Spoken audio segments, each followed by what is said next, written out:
Hello दोस्तों। मेरे friends और कलीग सारे मुझसे ये सवाल पूछते हैं कि तेरी स्टॉक सिलेक्शन इतनी ज़बरदस्त क्यों है। हमने जो स्टॉक पर कभी चूज़ किया तो उसके स्टॉक बाय करने के बाद ही वो स्टॉक नीचे आना स्टार्ट, और तूने जो स्टॉक पकड़ लिया तो वो ही स्टॉक तेरे को 6 महीने में ज़बरदस्त रिटर्न देके जाता है। तो दोस्तों, स्टॉक सिलेक्शन करना एक बहुत ही इंपॉर्टेंट पार्ट होता है हमें स्टॉक मार्केट में इन्वेस्टमेंट करने से पहले। तो ये स्टॉक की सिलेक्शन कैसे की जाती है, तो दोस्तों मैं आपको इस वीडियो के जरिए ये बताऊंगा कि स्टॉक की सिलेक्शन कैसे की जाती है, स्टॉक में पहले चूज करने से पहले करना क्या होता है। तो वीडियो को आगे बढ़ाने से पहले बता दूं कि मैं हूं नितिन और आप देख रहे हैं हमारा चैनल सुपर ट्रेडिंग। तो चलिए, आज का हमारा टॉपिक है कि how to select a fundamentals of stock. Stock के फंडामेंटल्स कैसे चूज किए जाते हैं, क्योंकि हमें सबको पता है कि हम कोई भी चीज़ खरीदने जाते हैं मार्केट में, जैसे कोई आम खरीद लिया हमने, तो आम को देख के हम पता कर लेते हैं कि भाई हाँ, आम को दबा के चेक कर लेंगे कि भाई आम आम कैसा है, आम की क्वालिटी कैसी है, हम ऊपरी तौर पे से सब कुछ चेक कर लेंगे। लेकिन हम स्टॉक को खरीदने से पहले कुछ भी चेक नहीं करते, स्टॉक परचेज कर लेते हैं। तो ये सबसे इंपॉर्टेंट पार्ट होता है कि स्टॉक को खरीदने से पहले स्टॉक के फंडामेंटल और स्टॉक के टेक्निकल्स, ये दो चीज़ देखना बहुत ज़रूरी होता है स्टॉक चूज करने से पहले। तो आज हम बात करेंगे स्टॉक के फंडामेंटल की, कि स्टॉक्स जो हम स्टॉक खरीदना चाह रहे हैं उसके फंडामेंटल कैसे हैं। और बिना फंडामेंटल को हम देखे स्टॉक को चूज नहीं कर सकते। तो चलिए देखते हैं कि स्टॉक के फंडामेंटल को चेक करने से पहले सबसे पहले क्या करना होता है। तो जी हाँ, अपनी वीडियो को आगे बढ़ाते हैं। तो सबसे पहले हमें करना क्या है, सबसे पहले हमें स्टॉक की मार्केट कैप चेक करनी है कि स्टॉक की मार्केट कैप है कितनी। दोस्तों, मार्केट कैप होती क्या है, सबसे मेन चीज़ है कि मार्केट कैप होती क्या है।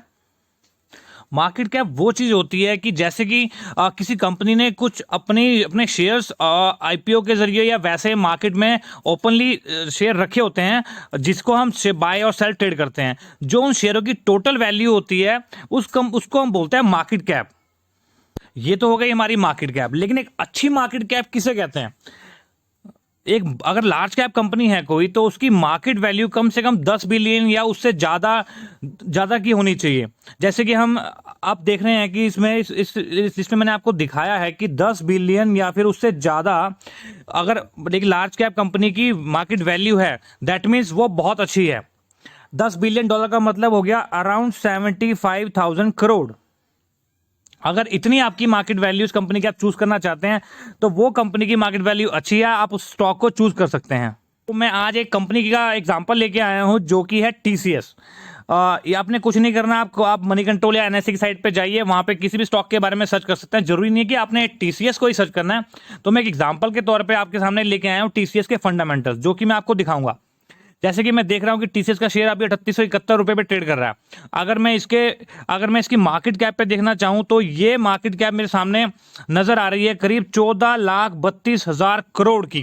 जैसे कि मैंने आपको बताया था कि एक अच्छी मार्केट कैप के लिए $10 बिलियन से ज्यादा की मार्केट कैप हो किसी लार्ज कैप कंपनी की तो वो एक अच्छी मानी जाती है। लेकिन हम यहाँ देख रहे हैं कि टीसीएस की जो मार्केट कैप वैल्यू है वो है करीब 14,32,013 करोड़। दैट मीन दोस्तों, उससे करीब करीब 20 गुना ज्यादा की मार्केट कैप है। तो नो डाउट इस कंपनी के पास इतना फंड है तो आप इसे आंख बंद करके भी शेयर को ले सकते हैं। और ये शेयर जो है फिलहाल अभी अपने 41 के पी पे ट्रेड कर रहा है और सेक्टर का पीआई कितना है, 42.5। दैट मीन्स ये अभी अंडर परफॉर्मर है, अपने सेक्टर से अंडर परफॉर्मर है, जिससे कि अभी ये और क्षमता है इसके अंदर और जाने की। दोस्तों, पी होता क्या है वैसे, ये होता है प्राइस टू अर्निंग। इसके बारे में आपको मैं डिटेल से अपनी नेक्स्ट वीडियो में जरूर दूंगा कि पी क्या होता है, क्योंकि बहुत लोगों के मन में डाउट होता है कि जो ये पी का मल्टीपल होता है कि इस पी के मल्टीपल पे ट्रेड कर रहा है, ये पी वैल्यू ज़्यादा होनी चाहिए या कम होनी चाहिए। वैसे मैं फिलहाल एक मोटा मोटा आपको बता दूं कि जो प्राइस टू अर्निंग होती है एक वैल्यू, ये ज़्यादा होती है तो ज़्यादा बेटर शेयर कंडीशन में, अच्छी कंडीशन में होता है। तो इसलिए फिलहाल मैं इस वीडियो में आपको मोटा मोटा ये बताऊंगा कि ये अपने सेक्टर के पी से थोड़ा कम अभी ट्रेड कर रहा है। तो जैस्मिन अभी ये अंडर परफॉर्मर है और इसमें अभी आगे वाले आने वाले टाइम पे ये और अच्छा परफॉर्म दिखा सकता है। ये तो हो गई मार्केट कैप। मार्केट कैप भी देख लिया आपने और प्राइस टू अर्निंग भी देख लिया कि स्टॉक का कैसे सेलेक्ट किया जाता है। तो हम आगे बढ़ते हैं अपने, जो कि हमारा दूसरा पॉइंट है, वही बहुत इंपॉर्टेंट पॉइंट है हमारा, प्रमोटर्स वैल्यू इन स्टॉक। जी हाँ दोस्तों, अगर हम किसी स्टॉक को चूज करने जा रहे हैं, हमने मार्केट कैप तो पता कर ली भाई, हाँ नो डाउट मार्केट कैप बहुत अच्छी है, लेकिन प्रमोटर की वैल्यू ये जानना भी बहुत जरूरत है। प्रमोटर्स होते कौन है, प्रमोटर्स वो होते हैं कंपनी के फाउंडर, जिन्होंने जीरो से लेके टॉप तक उस कंपनी को स्टार्ट किया होता है। अगर मालिक की हिस्सेदारी कंपनी के अंदर बहुत अच्छी है, दैट मीन्स कंपनी बहुत स्ट्रांग हाथों में। तो इसलिए प्रमोटर्स की वैल्यू देखना बहुत जरूरी होता है। तो चलिए आइए देखते हैं हम अपने टीसीएस की प्रमोटर्स की वैल्यू कितनी है। मैं आपके सामने ये लेके आया हूँ एक ग्राफ जिसमें हम साफ देख रहे हैं कि जो टीसीएस की प्रोमोटर्स की वैल्यू है, ये ब्लू कलर्स में तो दिख रही है, साफ करीब 72.5% की ये प्रमोटर्स की वैल्यू है। जी हाँ, अगर कंपनी ने 100 शेयर को मार्केट में लॉन्च किया हुआ तो उसमें से 72 शेयर कंपनी के पास अपने हाथ में हैं। दैट मीन्स अगर कभी कोई अनसर्टेनिटी आती है मार्केट के अंदर तो दैट मीन्स कंपनी अपने आप को ऊपर लाके कंपनी को बिल्कुल सेफ रख सकती है। कंपनी के हाथ में 72% की हिस्सेदारी है। ये सबसे इंपॉर्टेंट पॉइंट्स है कंपनी का, जो कि हमें दिखाता है कि हम इस शेयर को आगे अपने इन्वेस्टमेंट के तौर पे चूज कर सकते हैं। तो ये तो होगी प्रमोटर्स वैल्यू। तो चलिए आगे बढ़ते हैं अपने इससे भी इंपॉर्टेंट पॉइंट्स पे, जो कि हमारा तीसरा पॉइंट्स है एफआई एंड डीआई की परसेंटेज इन स्टॉक। जी हाँ दोस्तों, एफआईज क्या होते हैं, एफआईज और डीआईज होते क्या हैं, इसके ऊपर मैं दोस्तों आपके लिए एक वीडियो लेके आऊंगा। एफआई और डीआईज, एफआई और डीआईज होते क्या हैं। वैसे मैं मोटा मोटा आपको बता दूं कि एफआईज होते हैं फॉरेन इंस्टीट्यूशनल इन्वेस्टमेंट, जो कि विदेशी संस्थागत के द्वारा इन्वेस्ट करते हैं, और डीआईज होते हैं डोमेस्टिक इंस्टीट्यूशनल इन्वेस्टर, जो कि हमारे खुद घरेलू संस्थागत होते हैं। अगर मैं एफआईज की बात करूं तो जो फॉरेन इंस्टीट्यूशनल इन्वेस्टर होते हैं वो कोई एक पर्सन नहीं होता जो इंडिविजुअली शेयर को परचेज बाय और सेल करता है। वो एक पूरी की पूरी एक इंस्टीट्यूशन बन जाता है कि जो विदेशी, जैसे कि विदेशों के कोई भी फंड ले लीजिए, कोई भी पूरे नेशंस को डिनोट करके उनके थ्रू एक इंस्टीट्यूशन बना लेते हैं जो कि पूरे का पूरा पैसा लगाते हैं।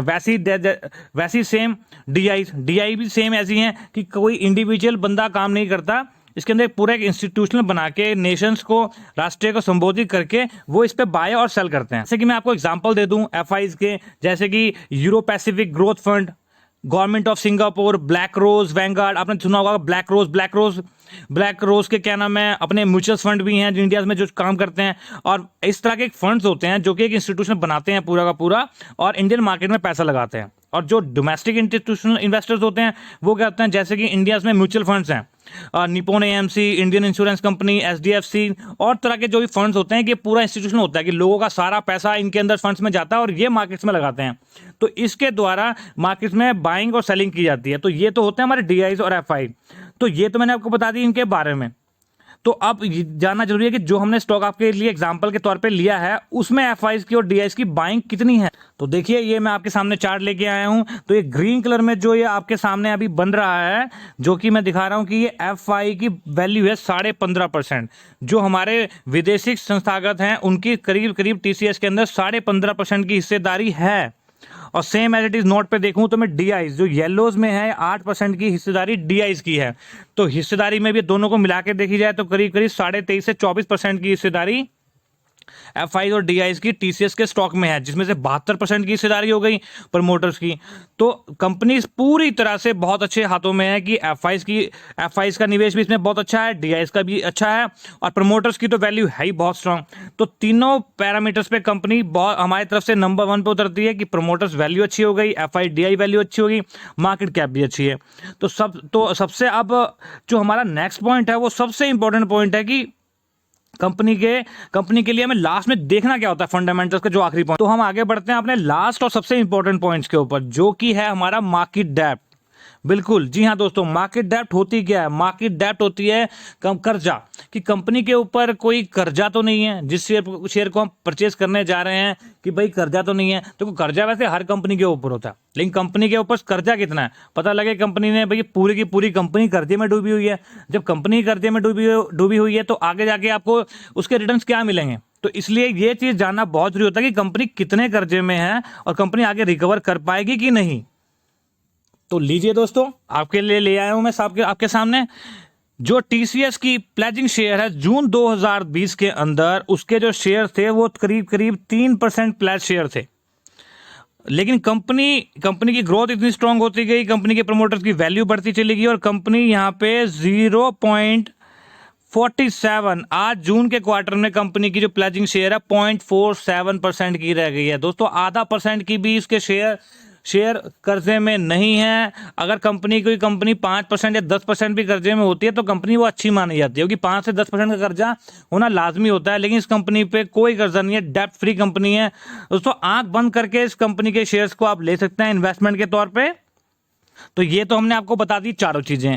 तो एक बार हम इस कंपनी का रिव्यू कर लेते हैं शेयर के बारे में। जैसे कि हमने आपको बताया था कि फंडामेंटल सारे चेक करने के लिए आपको कुछ एक की पॉइंट्स हमने रखे हैं जिसके बारे में बताता हूं। जैसे कि हमने बात की मार्केट कैप की, कंपनी के मार्केट कैप की बात कर ली हमने, 14,32,000 करोड़, अच्छी पोजीशन में है। सेकंड, हमने प्रोमोटर्स की वैल्यू 72.5%, वो भी देख ली कि कंपनी की शेयर वैल्यू, प्रोमोटर्स की वैल्यू बहुत अच्छी है। तीसरा, हमने एफआई और डीआई की परसेंटेज भी चेक कर ली कि करीब 15.5% एफआई की और डीआई की 8%, करीब 24% इन्वेस्टमेंट है एफआई और डीआई की। तो आखिरी पॉइंट जो था हमारा मार्केट डेप्ट, हमने मार्केट डेप्ट भी कंपनी की चेक कर ली कि कंपनी डेट फ्री कंपनी है, कोई इशू नहीं है। तो इस कंपनी को हम 10 में से 10 नंबर देते हैं। आप चाहें तो इस कंपनी को ही इन्वेस्टमेंट तौर पे चूज कर सकते हैं। तो इस हिसाब से, ये तो मेरा एग्जांपल दिया था आपको टीसीएस का, आप हर एक शेयर को इस हिसाब से चेक कर सकते हैं। आपको सिर्फ फंडामेंटल्स चेक करने के लिए सिर्फ 4 पॉइंट्स चाहिए: कंपनी की मार्केट कैप, प्रमोटर्स वैल्यू, एफआईडीआई की परसेंटेज और मार्केट डेप्थ। अगर आपने ये 4 चीजें कंपनी की चूज कर ली तो आपको कोई भी आगे जाके स्टॉक चूज करने में कोई दिक्कत नहीं आएगी। तो आप, एक तो हो गए फंडामेंटल्स, तो स्टॉक के लिए चूज करने के लिए आपको दूसरा पॉइंट भी चाहिए होता है टेक्निकल की पॉइंट्स। वो मैं आपको अपनी नेक्स्ट वीडियो में बताऊंगा कि टेक्निकल की पॉइंट्स क्या क्या चीज देखनी होती है हमें स्टॉक्स के अंदर। अगर आपने फंडामेंटल और टेक्निकल दोनों चीजें ढूंढ ली तो आपको कोई भी आदमी, कोई भी स्टॉक आपको फेल नहीं कर सकता और आपकी इन्वेस्टमेंट बहुत जबरदस्त होगी दोस्तों। तो अगर दोस्तों आपको मेरी वीडियो पसंद आई हो तो हमारे चैनल को लाइक और सब्सक्राइब जरूर करें, और आप हमें टेलीग्राम चैनल हमारे सुपर ट्रेडिंग पे भी हमें फॉलो कर सकते हैं। धन्यवाद।